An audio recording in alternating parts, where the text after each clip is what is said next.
चलिए योगेश, आपको रोकना चाहूंगा। एक बड़ी खबर आपको बताएं, विलय की खबरों पर सुप्रिया सुले का बड़ा बयान सामने आया। विलय असंभव है, ये सुप्रिया सुले की तरफ से कहा गया है।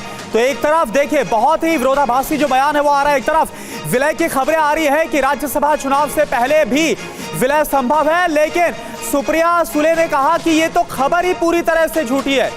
योगेश हमारे साथ जुड़े हुए हैं। योगेश, इन खबरों को नकार दिया सुप्रिया सुले ने। तो ले आऊंगा मैं आपके पास योगेश, लेकिन इस बीच बहुत बड़ी खबर है, क्योंकि खबर ये आ रही थी पहले जो हमने आपको बताया कि राज्यसभा चुनाव के बाद एनसीपी शरद पवार गुट के विलय का ऐलान संभव है। और योगेश ने बताया कि संभावना तो पहले भी है, लेकिन कुमार विक्रांत ऐसी तमाम खबरों को तो झुठला दिया, सिरे से नकार दिया सुप्रिया सुले ने।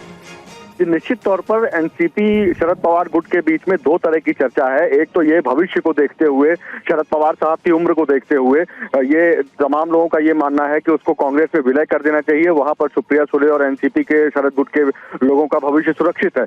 लेकिन जो आने वाले चुनाव हैं उसमें शरद पवार की पार्टी को जिस तरीके से तोड़ा गया और शरद पवार की पार्टी का चुनाव निशान और पार्टी का नाम अजीत पवार को मिल गया, तो ऐसे में एक सहानुभूति की उम्मीद सुप्रिया सुले और एनसीपी का शरद पवार गुट लगाए हुए है। उस गुट का मानना है कि शरद पवार एनसीपी नाम से जो पार्टी है उसके सिंबल पर या पवार के नाम पर चुनाव लड़ने से सहानुभूति ज्यादा मिलेगी, इसलिए फिलहाल विलय ना किया जाए। तो ये दो राय पार्टी के भीतर लगातार रही हैं।